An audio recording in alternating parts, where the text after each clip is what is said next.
It was a cool night in Renaissance Italy. The narrow streets of Florence echoed softly between the stone walls. Above, the sky was heavy with clouds, yet from a small window, a single candle still burned. Inside, one of the greatest minds in human history was awake. His name was Leonardo da Vinci, and that night, perhaps, he was writing one of the most mysterious pages ever known. On his desk lay scattered parchments, sketches, small gears of bronze, and a polished mirror. It looked chaotic to anyone else, but in Leonardo's mind, every line and every mark had a purpose. He was not just a painter. He was a philosopher, an engineer, an observer. But tonight, he was something different, a traveler, walking quietly through the corridors of time. He lifted his quill, dipped it into the ink, and wrote slowly on the first page. Time is not the passing of moments. It is the secret breath of existence. Outside, the wind began to whisper through the streets. The Arno River hummed in the distance, like a lullaby carried through the air.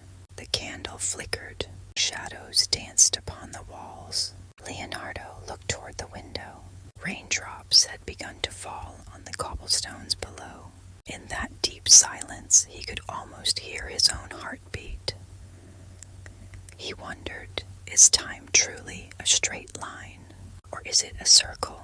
If it is a circle, then perhaps the past and the future meet at one single point. And maybe, just maybe, he was standing upon that point tonight.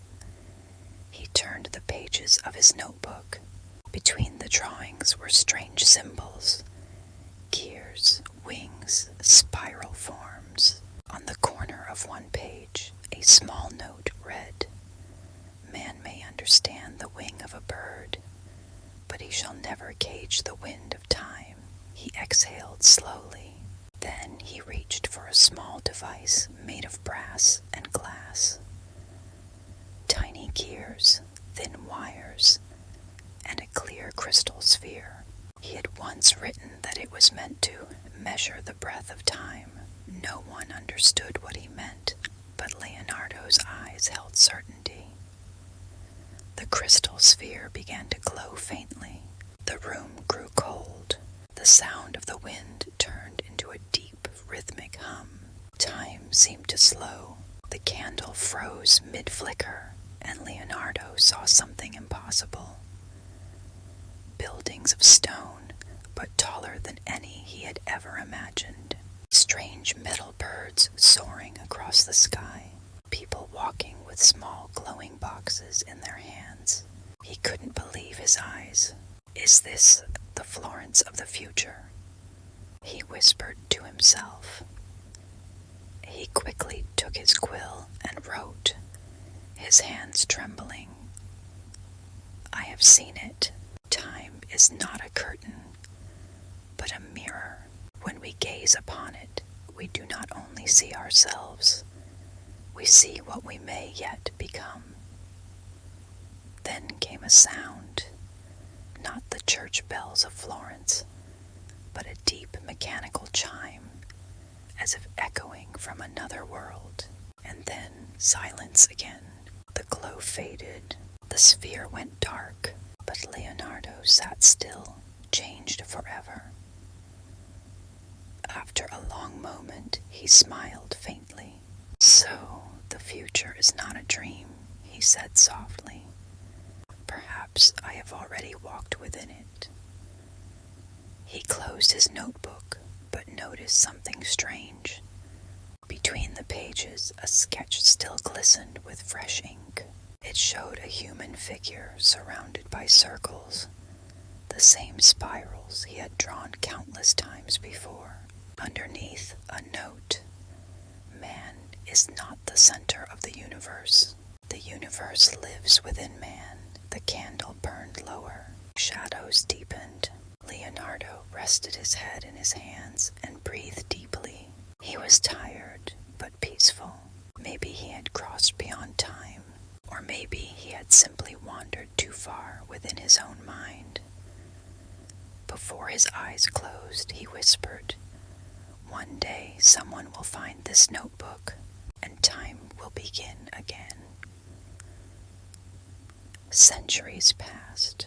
The notebook disappeared, lost to dust and rumor, until one day in the late 1800s, a small chest was found near Florence.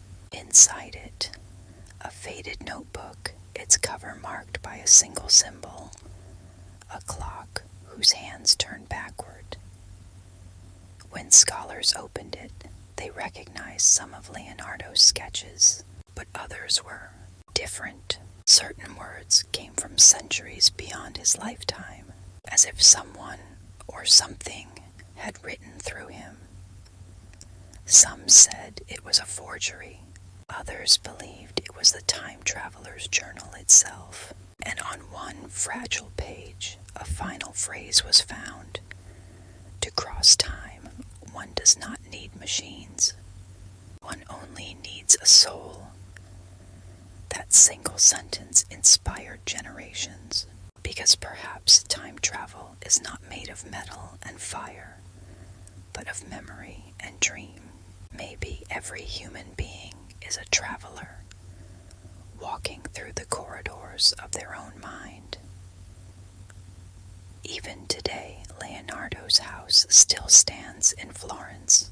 From its window, you can still see the Arno.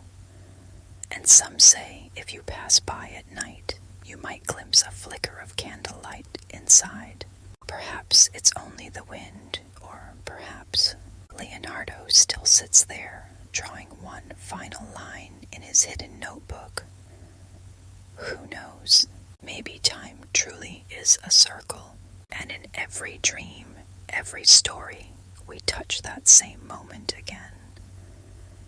The night Leonardo da Vinci touched the edge of time,